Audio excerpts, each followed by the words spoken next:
예, 그림을 하나 볼까요? 그림. 예, 이게 무슨 그림 같습니까? 금주에 우리 금요일 날 우리 권한솔 집사님이 소개한 42가지 마음의 색깔이라는 책 중에 있는 한 책입니다. 이게 무슨 마음을 표시한 것이냐면 차분함이라는 것입니다. 차분함. 여러분 그림을 이렇게 잘 보시면 눈이 있지요. 그래서 여기에 어떤 설명이 되어 있냐면 차분함은 특별한 눈빛을 가지게 해줘. 내 주변을 뚜렷이 볼 수 있게 해주고 별것 아닌 일에 화를 내지 않게 도와준단다. 예, 이게 그 마음의 42가지 색깔이라는 책에 나오는 그런 내용 중에 하나입니다. 방송을 듣지 않는 분들도 계시고 듣고 참 좋다 이런 분들도 계시고 사서 읽으시면서 아이들과 이런 얘기를 나누시는 분들도 계실 거라고 생각합니다. 이 책은 제가 10권 교회에다 사놨습니다. 14,000원 하는데 10,000원에 팔 겁니다. 10명만 사실 수 있습니다. 여러분 우리가 이 내용이 참 보시면 어른들도 좋고 아이들과 이 그림책인데 보면서 우리의 마음을 어떻게 잘 표현할 수 있을까 이런 걸 아주 잘 이렇게 표현한 그런 좋은 책입니다. 그런데 여러분들이 이런 것들을 보시고 참 좋네 이러고 끝나는 분들이 계시고 좋구나 그러니까 저 책을 사서 아이들과 한번 같이 읽어봐야 되겠다 그렇게 생각하고 그 책을 사서 읽어보시는 분이 계십니다. 그냥 좋네 참 좋구나 하고 끝나는 것은 사실은 아무것도 아닙니다. 예. 어떤 사람들이 정말 이 책이 좋고 또 그 배움을 통해서 이걸 정말 누려갈 수 있느냐면 그 책을 사서 보고 읽으면서 아이들과 함께 이야기를 하는 그 사람이 정말 좋은 것을 아는 것이지요. 여러분 행동하지 않으면 우리가 실제적으로 뭘 해보지 않으면 알 수가 없습니다. 하지 않는 그것이 착각하는 거죠. 난 안다고. 사실은 모르는 것이지요. 신앙생활도 마찬가지입니다. 우리의 이 믿음이라는 것이 실제적이지 않고 행동하지 않으면 실제로는 모르는 것이고 사실은 안 믿는 것일 수도 있는 것이죠. 우리가 기도가 좋다. 기도는 능력이 있다. 하나님이 내 기도를 들으신다. 어떻게 경험할 수 있습니까? 기도를 해보셔야죠. 하나님께서 들으실 때까지 기도를 해봐야 기도가 하나님이 들으시는 거구나. 기도가 힘이 있구나. 이런 걸 내가 알게 되는 거죠. 예배의 은혜를 누리고 싶다. 어떻게 해야 됩니까? 예배 참석을 하고 신령과 진정으로 예배에 내가 마음을 쏟아내야 그 속에서 하나님과 내가 만남이 이루어지고 그래서 내가 하나님의 은혜를 누리는 것이지요. 사랑해야 행복하다. 용서해야 편안하다. 우리가 나누고 베풀어야 풍성한 삶을 산다. 해봐야 실천해봐야 그 세계를 누릴 수 있는 것이지요. 그래서 믿음이라는 것은 우리의 보이는 행위를 통해서 우리의 그 실제의 풍성함들을 누릴 수가 있는 것입니다. 오늘 우리가 야고보서를 통해서 먼저 잘못된 신앙을 우리에게 소개합니다. 15절과 16절에 보면 만일 형제나 자매가 헐벗고 일용할 양식이 없는데 누구든지 그에게 이르되 평안히 가라 덥게 하라 배부르게 하라 그 몸에 쓸 것을 주지 아니하면 무슨 유익이 있으리요. 그냥 말로만 하는 것은 아무런 유익이 없다.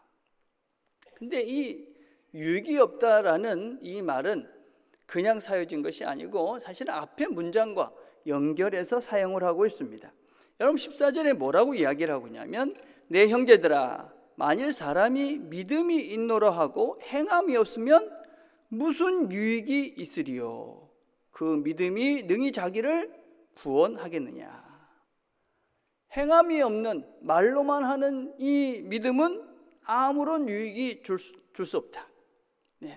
유익이 없다. 말로 배부르게 한다고 배부르라. 배부르지 않잖아요. 의미가 없는 것입니다. 마찬가지로 그 믿음이 자기를 구원하겠느냐. 행함이 없는 그 믿음이 자기를 구원하겠느냐. 할 수 없다. 말로만 하는 이 믿음으로는 자기를 구원할 수 없다. 여러분, 우리가 말로만 하는 믿음은 아주 위험합니다. 왜냐하면 우리가 말로 자꾸 하다 보면 자기가 모르는데 스스로 아는 것이라고 착각을 합니다. 우리는 우리 자신을 실제 있는 것을 그대로 기억하는 것이 아니라 우리에게 유리하도록 자동적으로 우리의 기억을 뇌가 편집해서 그렇게 기억을 합니다. 우리는 옛날에 있었던 내 기억이 다 맞다고 생각하는데 사실은 안 그렇다는 것이지요. 우리 기억은 틀릴 수가 있습니다. 그리고 내가 유리한 쪽으로 그것을 자꾸 바꿔서 교묘하게 아닌데도 사실이라고 착각하도록 편집해서 만들어 놓은 것이 내 기억입니다. 신앙의 세계도 마찬가지입니다. 많이 듣다 보면 또 내가 말을 많이 하다 보면 정말 아는 것으로, 정말 내가 경험한 것으로, 내가 그 하나님과 만남이 있는 것으로 착각을 하고 있는 것입니다. 교회 오래 다닐수록 많이 들었기 때문에 또 내가 이런저런 말을 많이 했기 때문에 정말 그런가, 정말 그런 것이다라고 착각하는 것이죠.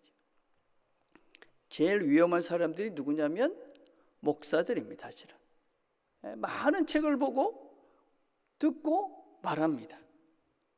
제 경우를 봐도 시간이 한참 지나고 나니까 그때 그게 무슨 말인지도 모르고 해들 때가 있었더라고요. 아는 척을 한 것이죠. 지금도 그렇습니다. 지금도 하나님, 성경, 이게 얼마나 무한한 세계인데, 근데 많이 듣고 많이 보고 많이 말을 하다 보니까 이게 내가 정말 아는 것이라고 착각을 하고 오해를 하고 그 정말 진정한 그 하나님의 세계를 그냥 막연하게만 관념적으로만 누리고 사는 것이죠. 성경을 많이 듣고 읽고 들었기 때문에 또 여러분 스스로가 이런저런 말을 했기 때문에 내가 하나님을 정말 알고 있는가, 이렇게 자신을 돌아보셔야 됩니다. 착각하지 않으셔야 합니다. 우리가 말로만 해서는 진짜 하나님을, 진짜 신앙의 세계를 경험할 수가 없고 누릴 수가 없습니다. 구체적으로 행동하지 않으면 하나님을 누릴 수 없다. 두 번째 잘못된 믿음은 귀신의 믿음입니다. 19절에 보니까 내가 하나님은 한 분이신 줄 믿느냐, 잘 아는도다 귀신들도 믿고 떠느니라. 귀신들의 믿음, 귀신은 하나님을 귀신같이 알죠, 그렇죠? 하나님을 믿는다 그렇게 이야기합니다. 그런데 그들은 하나님을 두려워한다 그렇게 이야기합니다. 하나님을 잘못 알고 있는 믿음입니다. 왜 여러분 귀신들은 하나님을 믿는데 두려워할까요? 물론 여러 가지 상징적 의미를 담고 있지만 하나님을 제대로 모르면 하나님은 그냥 두렵고 무서운 분으로 살 수밖에 없습니다.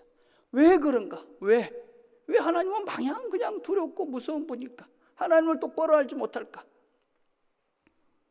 새벽기도 때 요한복음을 살펴보고 있습니다. 요한복음 12장 43절에 이런 말씀이 있습니다. 그들은 사람의 영광을 하나님의 영광보다 더 사랑하였더라. 이 말은 사람들은 하나님의 영광, 하나님의 인정보다도 사람들의 인정을 더 좋아했다. 사람들이 원하는 것을 더 하고 싶었다. 그런 의미입니다. 그런데 그 앞에 무슨 말씀이냐면 42절에 그러나 관리 중에도 그를 믿는 자가 많대. 여기서 그는 예수님을 이야기합니다. 그를 예수님을 믿는 자가 많은데 바리새인들 때문에 드러나게 말하지 못하니 이는 출교를 당할까 두려워함이로다. 예수님이 어떤 분인지는 아는데 그것을 드러내놓고 말은 하지 않는 것입니다. 왜냐하면 그들은 하나님보다도 사람들의 인정, 이 땅에서 필요한 것들을 더 추구하면서 살아가는 사람들이기 때문에 그렇습니다. 그럼 믿음이 뭐냐? 믿음, 주보에 나중에 한번 잘 읽어보십시오. 자, 이런 글을 거기 나중에 보면 있습니다. 그는 믿습니다. 그는 확신합니다. 여기서 그라는 것은 요한복음 9장에 나오는 소경입니다. 소경이 눈을 뜬 것입니다. 그 눈을 뜬 사람은 지금 예수를 믿는다, 액체를 확신한다 하는 것입니다. 그는 사람의 아들은 예수님이죠. 혹시 자신을 속이고 따로 이속을 챙기지 않을까 염려하지 않습니다. 이 눈먼 사람은 예수가 성취욕을 위해서가 아니라 눈먼 자신을 위해서 일하고 있다고 신뢰합니다.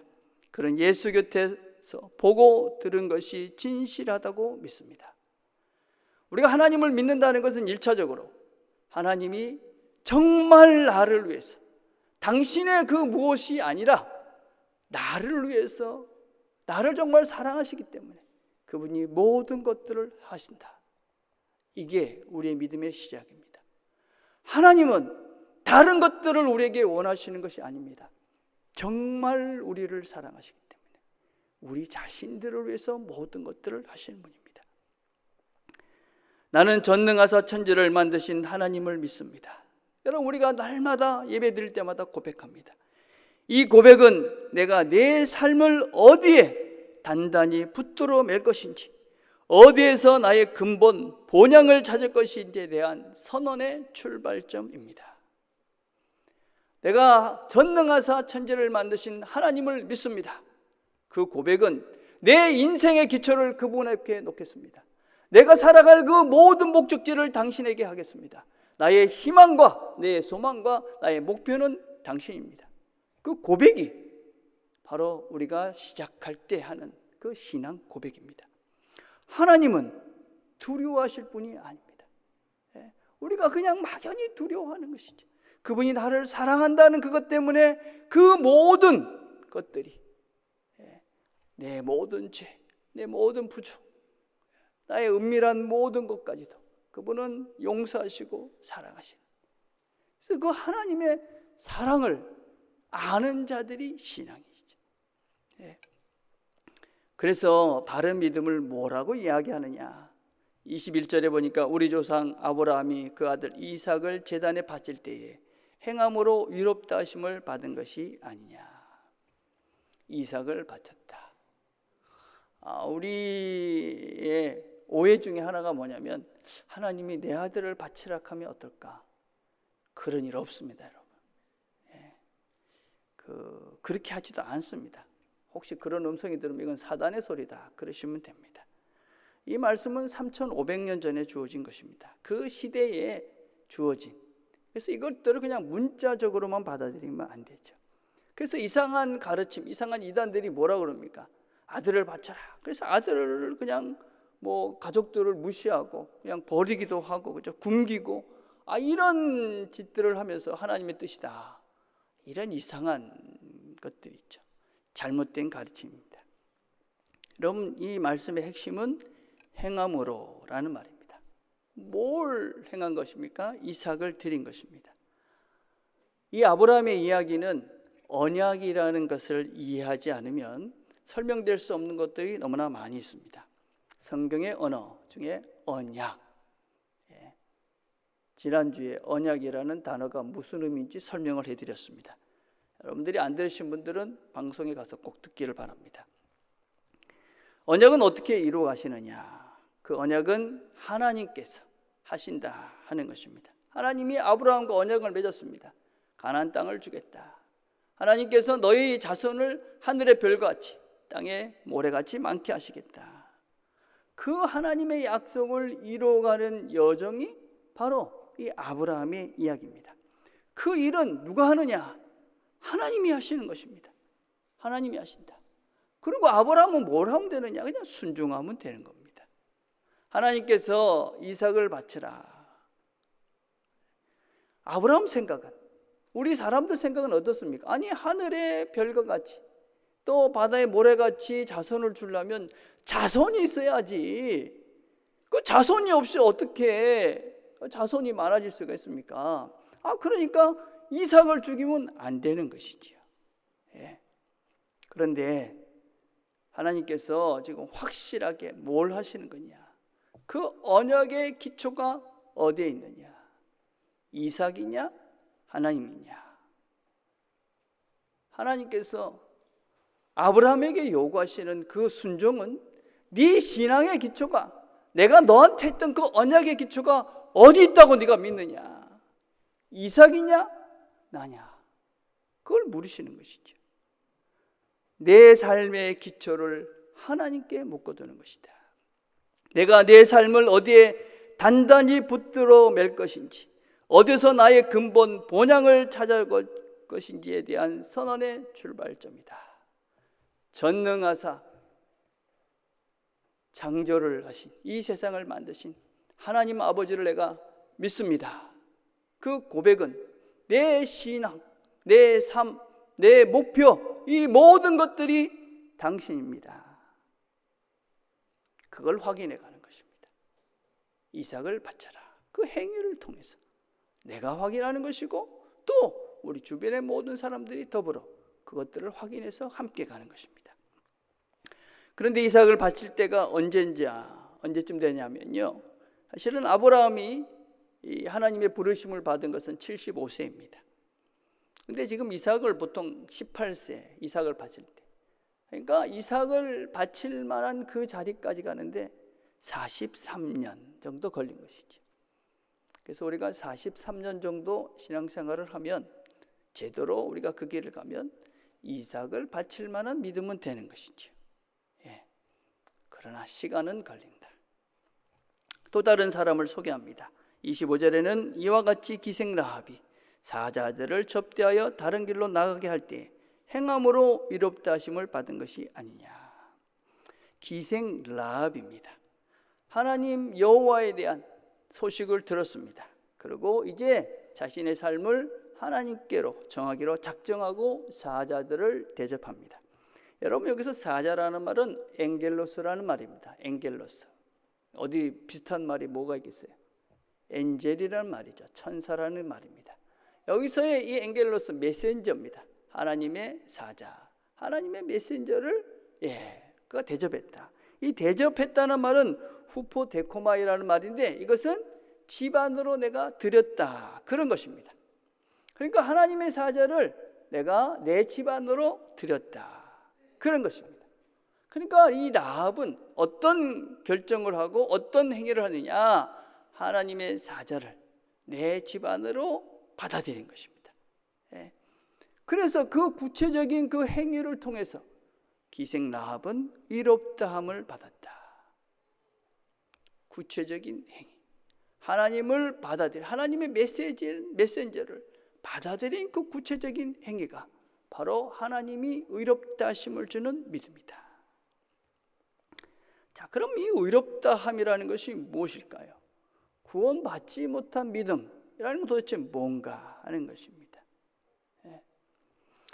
23절에 보면 이에 성경에 이른 바 아브라함이 하나님을 믿으니 이것을 의로 여기셨다는 말씀이 이루어졌고, 그는 하나님의 벗이라 칭함을 받았나니, 하나님의 친구가 됐다.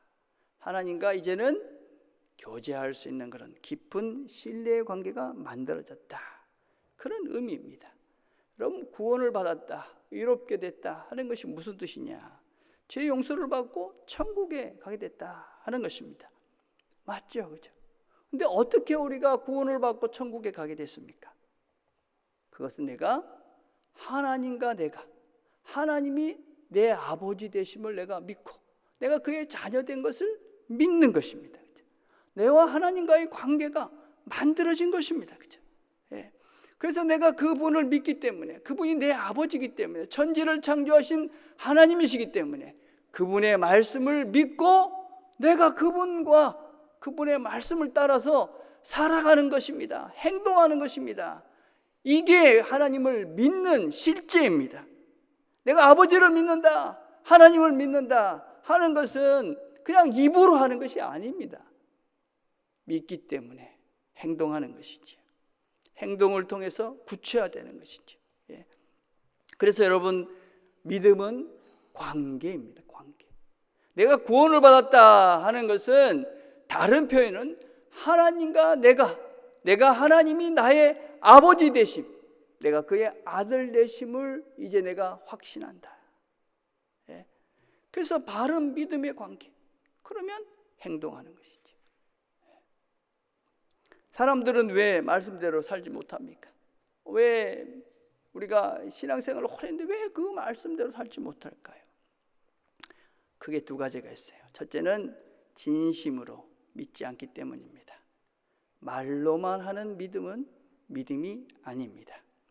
귀신의 믿음, 하나님을 제대로 알지 못하는 믿음, 그것은 믿지 않는 것과 똑같습니다. 하나님을 똑바로 믿는다, 내가 말로 아닌 진정한 믿음의 삶을 산다 하는 것은 내 삶의 뿌리를 하나님께 두는 것입니다. 그것은 우리의 시작이 달라지는 것입니다.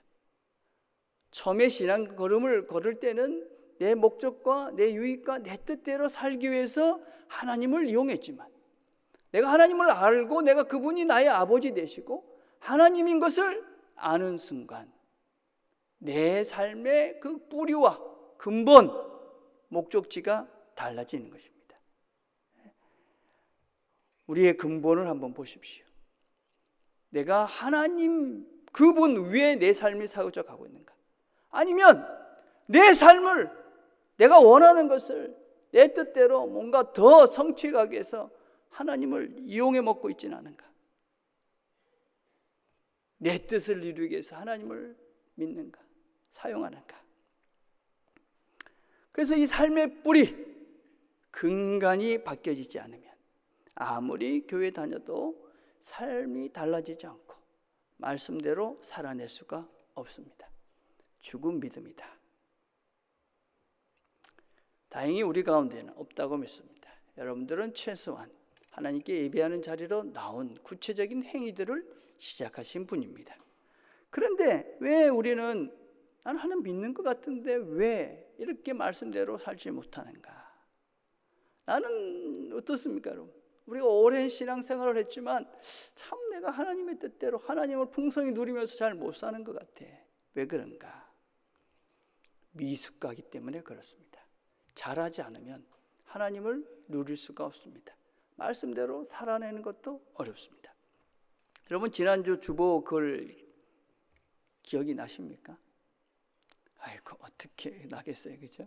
예, 안 나셔도 됩니다. 예, 다시 한번 다음 주 지난주 거 한번 보십시오. 거기 어떤 글이 있냐면 사람들이 사람을 잘 못 믿습니다. 왜 못 믿으냐? 두 가지 이유 때문에 못 믿는 것이요. 첫째는 나쁜 사람이면 못 믿습니다.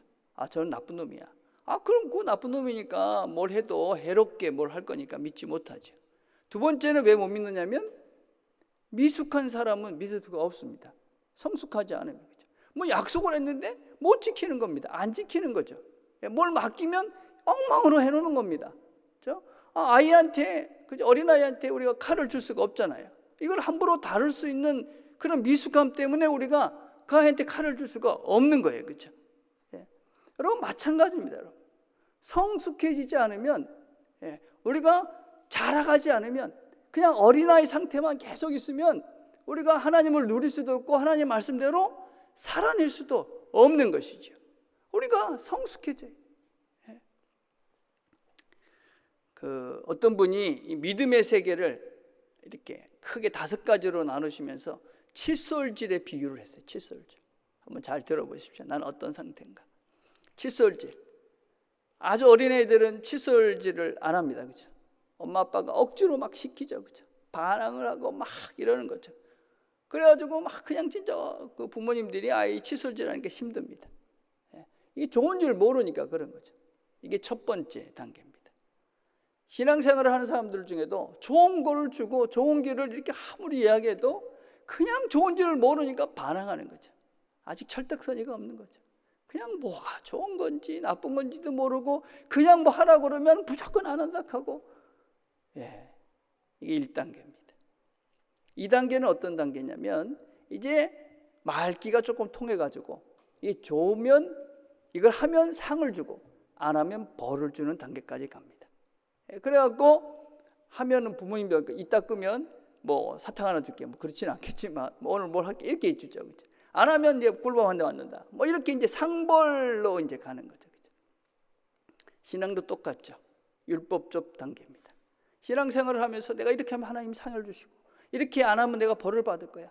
그 율법의 바운더리 속에서 그냥 무겁게 꼭 숙제하듯이 그냥 짐을 지고 그냥 뭐 하나님께 혼날까 봐 막 이런 신앙의 걸음을 걷는 사람들이 참 많습니다. 안타깝게도 참 많다. 우리가 그동안 신앙의 어떤 메시지들이 하나님이 그냥 벌 주고 혼내고 안 하면 네 그런 뭐 저주를 받는다 하고 지옥 간다 하고 그런 소리에 너무 많이 우리가 들었기 때문에 하나님을 두려워하는 존재로만 생각하는 거죠.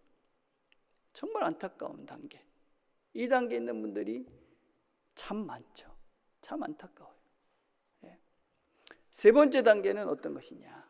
칫솔질이 참 좋다는 걸 아는 겁니다.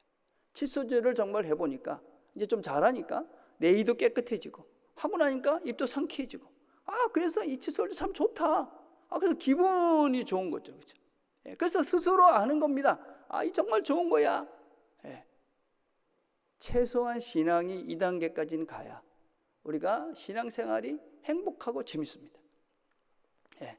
정말 좋은 거다. 내가 기도가 정말 좋은 거야. 예배가 정말 감사한 거야. 사랑하는 게 정말 좋은 거야. 용서하는 게 좋은 거야. 내가 한 번씩은 내가 어떤 면에서 뭐 좀 게을러져서 용서하고 또 어떤 때는 예배도 빠지고 못하지만 그게 좋은 거는 내가 확실히 아는 거죠. 그거 할 때마다 즐거운 거죠. 여러분 새벽 기도가 그렇잖아요. 새벽 기도가 참 번거롭습니다, 여러분. 그렇지만 나와서 앉으면 좋기 때문에 나오는 거죠. 좋은 걸 아는 거죠. 그걸 신앙을 누리는 겁니다. 여러분의 신앙생활은 어떻습니까? 행복하게 여기 앉아 계십니까? 좋습니까? 이 자리에 앉아 있는 게? 예. 근데 그 다음 단계가 있어요. 그 다음 단계는 뭐냐면 그게 좋은 걸 아는 거예요. 예. 좋은 걸 아는데 그것뿐만 아니라 그게 좋기 때문이기도 하지만 내가 이걸 안 하면, 내가 칫솔질을 안 하면 옆에 있는 사람 냄새도 나고, 그렇죠? 내가 칫솔질을 안 하면 우리 부모님이 돈을 들여서 고쳐야 되고, 그런 여러 가지 것들이 막 걸리적거리는 거예요. 그래서 나뿐만 아니라 너를 생각하는 단계로 나가는 거예요. 예. 여러분 이 단계는 잘 구분하셔야 됩니다. 내가 정말 좋다. 이걸 모르는 상태에서 그냥 너만 생각하니까 그냥 너를 생각하는 그것이 짐인 거예요.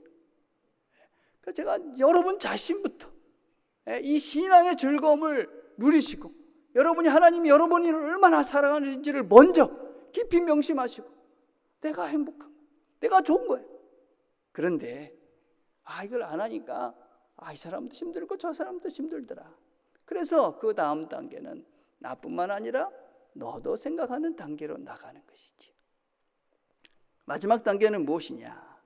칫솔질하는 것이 나한테도 좋고 너한테도 좋고 우리 모두에도 좋지만 정말 더 중요한 것은 내 몸을 주신 하나님께서 나한테 이 몸을 관리하면서 나를 이 땅에 보내신 이유가 있기 때문에 내 몸을 잘 관리하는 것입니다. 나를 통해서 하나님께서 특별히 분명히 무슨 일을 하실 것이다.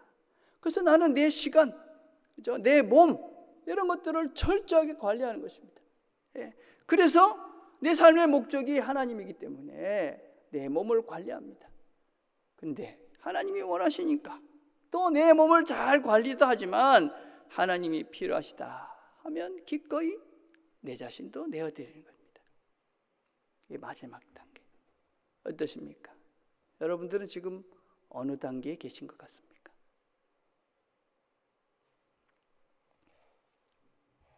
성숙해져야, 우리가 자라가야 우리가 하나님의 말씀대로 살아낼 수 있는 힘들이 생깁니다. 어떻게 성숙해질 수 있는가? 첫째는 성숙해지려고 결심을 하셔야 됩니다.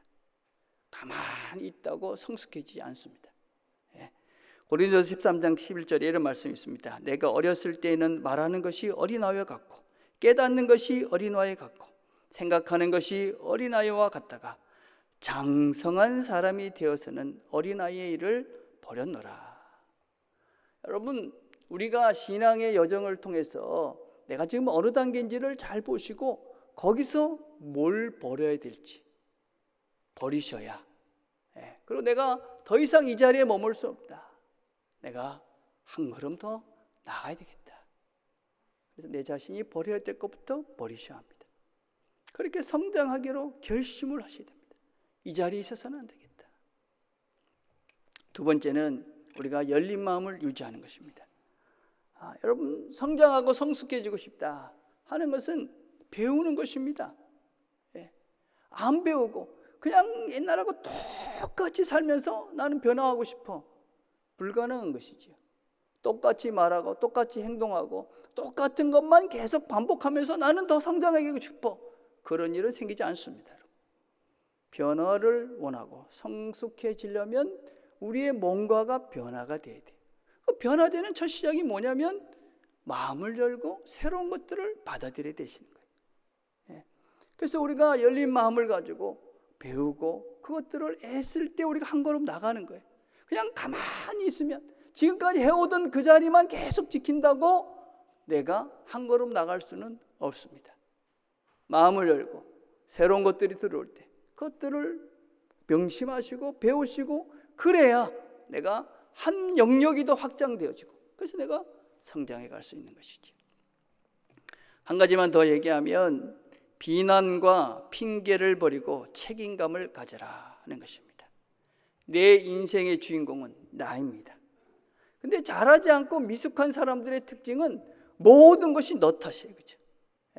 내가 지금 있는 게 부모님 탓이고 뭐 남편 탓이고 아내 탓이고 뭐 자식들 탓이고 뭐 계속 그냥 남 탓만 하고 있는 것이죠. 그렇죠? 그리고 다른 사람을 비난하고 핑계하고 그러고 평생을 사는 거예요. 그 사람은 성장할 수가 없죠. 그렇죠? 여러분 지금 코로나 사태가 퍼졌어요. 여러분은 어떤 마음을 갖고 계세요? 이게 빨리 해결이 돼야 될 건데 여러분 지금 힘들면 이 코로나 때문에 그러고 계셔요?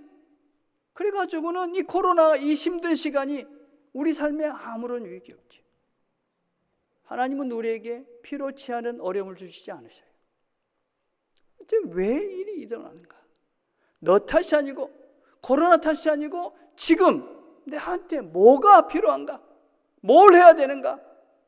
그래서 여러분들이 그 삶에 이 내 삶의 책임을 내가 지는 거예요. 내가.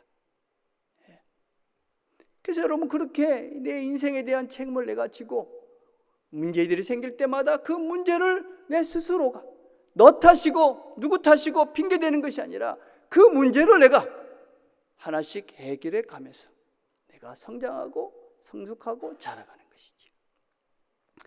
여러분 하나님께서 이 세상의 모든 죄를 누구 책임이라고 그러셨어요?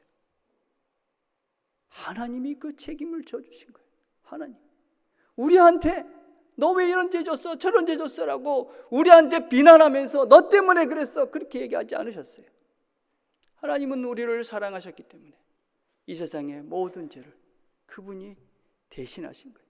이 세상에 대한 책임을 그분이 지신 거예요. 그래서 그 아들을 주신 거예요. 신앙이 성장해 간다. 그것은 내가 책임지는 영역이 확장되는 거예요. 내 가정, 내 책임이다. 우리 교회, 내 책임이다. 내 사업체, 내 책임이다. 내가 모이는 이 공동체, 내 책임이다. 그렇게 내 책임을 확장해 가는 거예요. 그래서 내가 하나님이 이 땅의 모든 사람을 사랑하면서 그 모든 것들을 책임져 주셨듯이 내가 그 하나님의 사랑으로 사람들을 사랑하는 그 영역들을 확장해 가는 그것, 그게 신앙이 자라고 있는 증거들이죠. 날마다 우리 모두가 하나님의 이 마음을 꼭 기억하시고 하나님을 닮아가는, 날마다 성숙해져가는 저와 여러분 되기를 간절히 바라겠습니다. 기도하겠습니다.